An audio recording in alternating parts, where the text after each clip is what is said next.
Buenos días, mi nombre es Laura Daniela Nico Vergara y hoy vengo a presentar a mi grupo conformado por Keilin Damare Realpe y Yuri Andrea Trujillo. Somos de la Universidad Nacional Abierta a Distancia UNAD y pertenecemos al grupo 16 del curso de Imágenes del Arte y el Humanismo. Hoy venimos a presentar un tema titulado Los distintos usos de la imagen que se dieron entre los siglos XIV a XVI, tanto en Europa como en América. ¿Las producciones artísticas hechas en Europa y América cumplían el mismo objetivo? En Europa, el arte del siglo XIV y XVI estaba profundamente influido por el Renacimiento, el humanismo y el fortalecimiento de la Iglesia. La pintura, la escultura y la arquitectura buscaban la belleza, el realismo y la proporción y también la transmisión de fe cristiana. Los artistas representaban escenas bíblicas, mitológicas y retratos de mecenas. El arte también servía para afirmar el prestigio de reyes, nobles y ciudades que querían mostrarse como centros de cultura.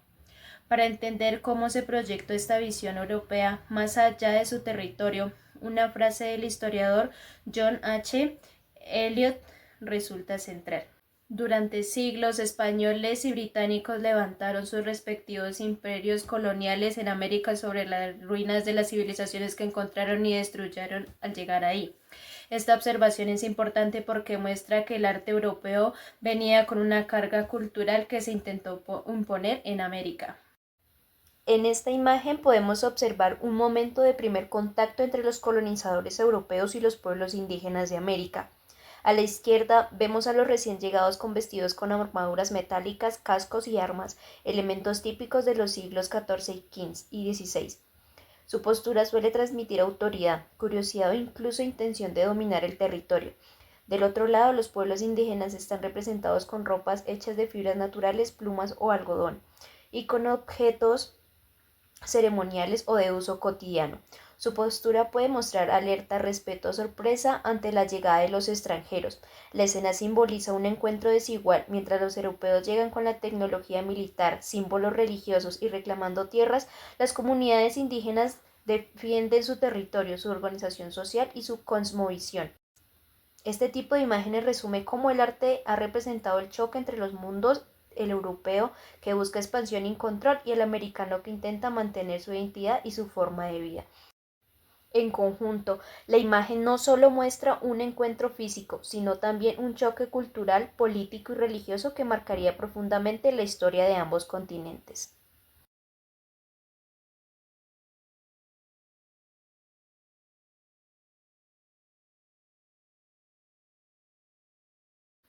Mientras tanto, en América, particularmente en Mesoamérica, el arte tenía objetivos completamente distintos. Era parte de la vida ritual política y comunitaria. Murales, códices, cerámica, esculturas y arquitectura funcionaban como expresiones religiosas, calendáricas y de identidades. Un concepto clave para entender este mundo es lo que señalan los autores López Austin y López Luján respecto a la historia mesoamericana. Los procesos históricos específicos se dan en los diferentes ámbitos de la complejidad social, la economía, la política, la educación, la religión, el arte, etc. López Austin y López Luján. Esto demuestra que el arte indígena no estaba separado de la vida social, era memoria, cosmovisión y comunicación con lo sagrado.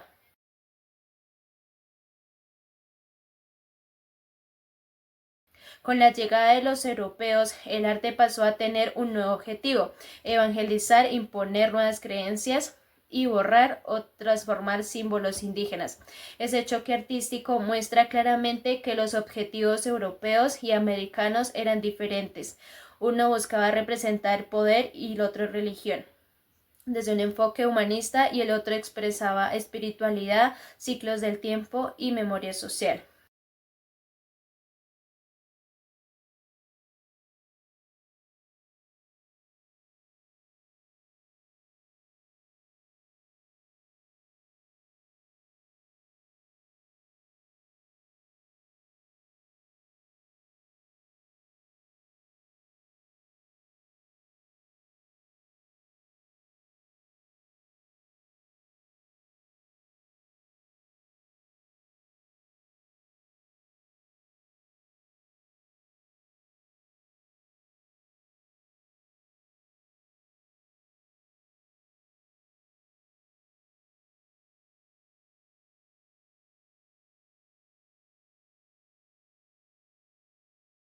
En conclusión, el arte europeo y el americano no tenían los mismos objetivos. Europa buscaba belleza, realismo y difusión religiosa. América expresaba cosmovisiones sagradas y comunitarias. La colonización unió ambos mundos de manera desigual, transformando profundamente la producción artística. Quienes podían ver o usar las imágenes y más producciones artísticas en el periodo estudiado.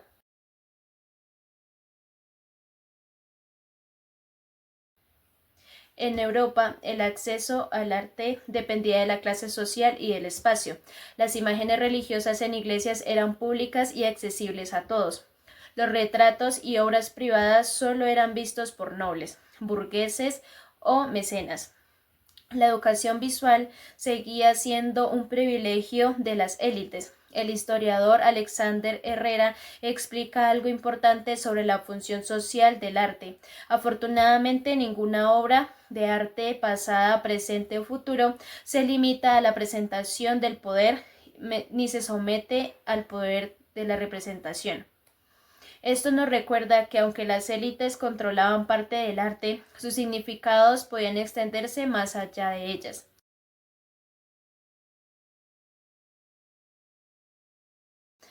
En las sociedades mesoamericanas, el acceso estaba más dividido por difusión ritual y estatus social.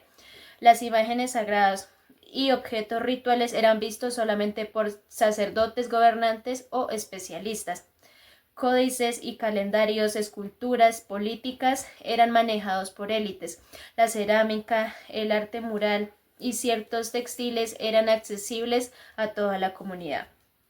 Esta organización se entiende mejor considerando, como dice López Austin y López Luján, en una época y en una sociedad dada se corresponden una coyuntura económica, un modo de acción política, un estilo artístico y una corriente filosófica, es decir, la estructura social determinaba quién accedía al arte.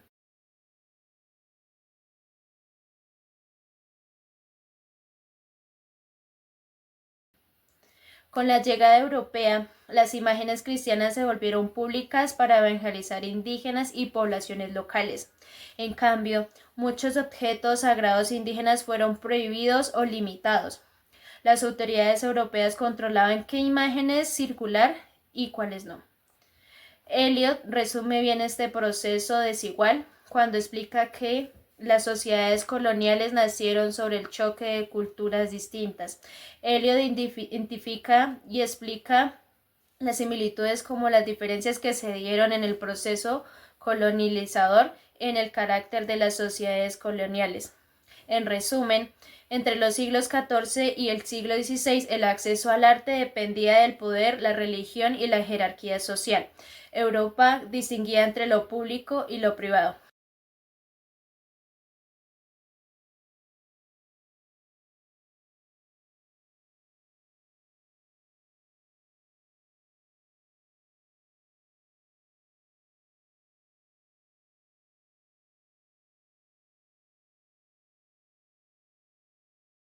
Mesoamérica dividía entre lo sagrado y lo comunitario.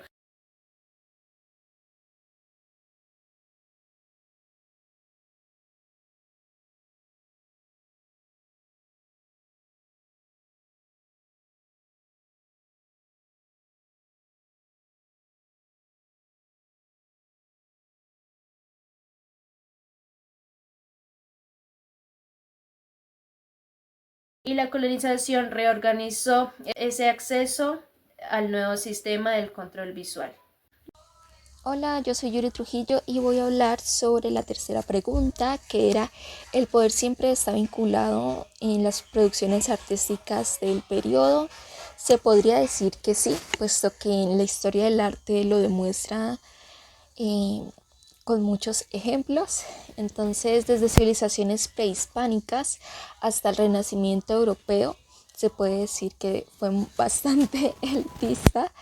El arte ha sido una herramienta para legitimar, para comunicar y perpetuar el poder en las civilizaciones. En Mesoamérica, por ejemplo, las culturas mexicanas, mayas, utilizaron el arte como expresión para la cosmovisión y autoridad de esas poblaciones. Monumentos como la Piedra del Sol no solo representan templos hacia el universo y todo eso, sino que afirman un poder político y cultural, religioso, que se basaban en ese tiempo, ¿no?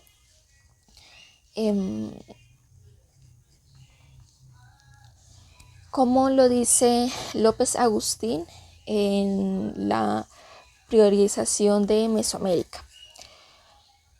Las máscaras funerales de los mayas también fueron bastante expuestas en ese momento.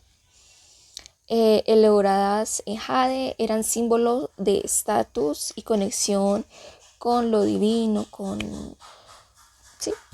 el más allá. Mostrando así como el arte se utilizaba como nivel de jerarquías, porque no todos podían tener ese poder o esa adquisición, sino que solo lo eran las personas de grandes rangos, según Núñez Martínez en 2021. En los Andes, la ilustración arquitectónica del siglo XX también refleja el conocimiento visual y científico colonial que estaba en ese poder antiguamente. El arte ayudó a construir discursos sobre el territorio, las culturas, como lo dice Pierre Jusby en ilustración arqueológica en los Andes. Incluso las pinturas castas en la época colonial funcionó como método para clasificar quiénes eran, digamos, el rey o la jerarquía, ¿no? Para las comunidades. Por otro lado, en el Renacimiento europeo, el poder se manifestó en familias como los Medici, que financiaron obras de exaltación que exaltaban la belleza humana, desde la mitología clásica, como en los cuadros que se pueden ver en los museos, pero también proyectaban la influencia de quienes eran los que estaban liderando, los reyes, las reinas, y así. También se puede decir que en el Renacimiento, se puede decir que el renacimiento de Venus también es un gran ejemplo desde la parte religiosa, pero el miticismo y todo eso. También funciona también la creación de Adán, de Miguel Ángel. No solo es un hilo artístico, sino símbolos de poder, de religión, que hizo que eso fuese posible. Entonces, y además los materiales de ese entonces eran bastante costosos y no cualquiera podía hacer arte ni tener también los artículos para hacerlos. Y casi todos eran en su momento en Europa, los reyes y las grandes jerarquías eran los que hacían o generaban que el arte fuese expuesto. Entonces, el concepto que yo quise desarrollar para este video fue a partir de la pregunta reformulada, ¿qué nos permite saber que una obra de arte estaba relacionada con el poder entre los siglos XIV y XV en Europa y América? Primero quiero resaltar algunos referentes que consulté para dar respuesta a esta pregunta. Están en varios textos académicos, como El Renacimiento de Charles 2007, Estudios sobre imperios de Eliot 2017 y trabajos de Herrera Wasilowski 2019 y de López Austin sobre el arte prehispánico. A partir de estas lecturas como que vamos a poder comunicar mejor, que el poder se comunicaba a través de la materialidad, los símbolos y la temática. Así también comprobaremos con ejemplos visuales concretos. Vamos primero con el arte y el poder en el Renacimiento europeo. Durante los siglos XIV al XV, se sabe que Europa experimentó una transformación cultural conocida como el Renacimiento. Charles 2017 resalta o explica que en este periodo se buscó rescatar la antigüedad clásica y colocar al ser humano como el centro, básicamente el humanismo. Lo que también influyó cómo en las élites representaban su autoridad. Entonces, vamos con lo primero, la materialidad como símbolo del poder. Tenemos de ejemplo a los mecenas, tipo que eran los papas, reyes y familias con estatus y dinero. Entonces, estos utilizaban materiales costosos para mostrar riqueza y prestigio. Digamos, por ejemplo, como el mármol blanco y los pigmentos caros, como el lapislázuli, eran signos visibles de estatus del comitente o del rey, así. Como ejemplo visual tenemos a David de Miguel Ángel, este representa la monumentalidad, el mármol y la perfección anatómica. Esto refuerza la idea del ciudadano ideal y del poder político. Así.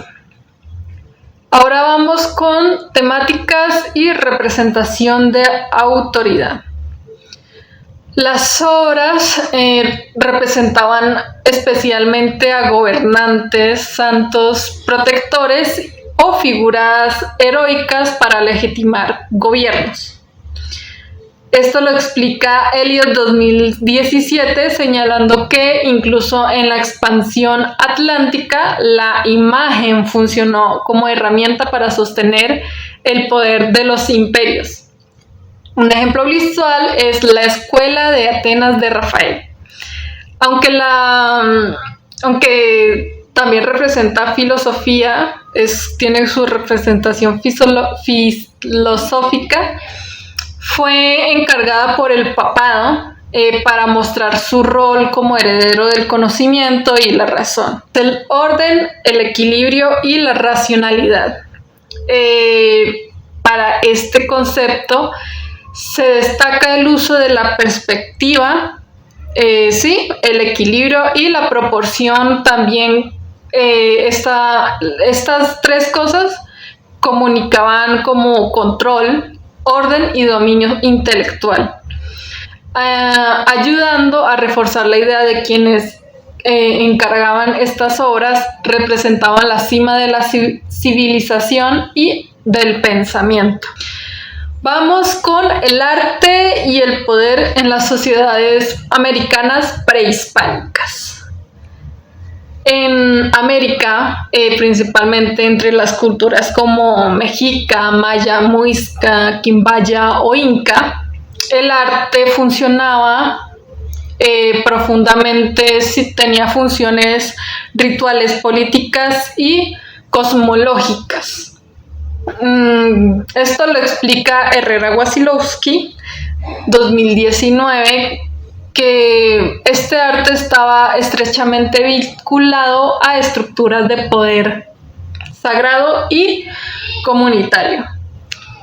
Ahora aquí vamos con la materialidad, pero sagrada y exclusiva. Entonces, los materiales en estas sociedades mismos comunicaban poder, como el oro, el jade, turquesa, cerámica ritual, etc. Núñez Martínez afirma especialmente que estos objetos eran parte de un diálogo entre la comunidad, la naturaleza y lo divino. Ejemplos visuales que podemos poner es el Poporo Quimbaya de Colombia, objeto de uso ceremonial en esta tribu y reservado a élites políticas y religiosas. También está la máscara funeraria de los muiscas, que expresaba especialmente jerarquía y conexión con lo divino. Ahora vamos con el simbolismo y relación con el territorio. Para este punto resalto las lecturas de López Austin y López Luján, que explicaban que símbolos como el jaguar, la serpiente, el maíz o la montaña sagrada eran signos políticos y espirituales. No eran decorativos para nada, como lo eran tal vez en Europa, sino que representaban linaje, protección divina y legitimidad. Un ejemplo visual de esto, la escultura de Coatlicue, de la cultura mexica, que representaba madre de los dioses y como que fusiona la fertilidad, muerte y el poder cósmico. Ahora vamos con su parte de función ritual y pública del arte. Muchas de estas obras se usaban en ceremonias, procesos, entierros y templos. Lo resalta Quesada mencionando que las crónicas del siglo XVI describen cómo estos objetos acompañaban actos comunitarios, reforzando las jerarquías, como una conexión entre Europa y América, usando la imagen para el poder. A pesar de tener claramente diferencias, Europa y América compartían una idea clave. El arte era una herramienta de legitimidad y de legitimidad política, religiosa y social. Por parte de Europa, el poder se mostraba mediante racionalidad, realismo y herencia clásica. Y en América era mediante espiritualidad, materialidad sagrada y vínculos cosmológicos. Esto lo señala la revista arqueológica mexicana sobre, abro comillas, de que toda imagen prehispánica tenía una función política o ritual, mientras por otro lado Charles destacaba que recuerda que en Europa la imagen renacentista servía para exaltar al individuo y la autoridad. Ambas tradiciones utilizaban la imagen para comunicar que su poder era legítimo, visible y eterno. Como conclusión, puedo decir que reconocer que estas obras estaban vinculadas al poder e implicaba observar sus materialidades, también sus símbolos y su función en el contexto cultural en el que se desarrollaban básicamente.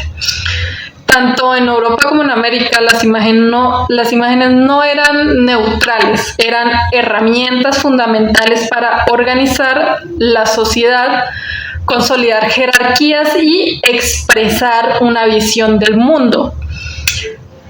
Muchas gracias por ver este análisis junto con mis compañeras.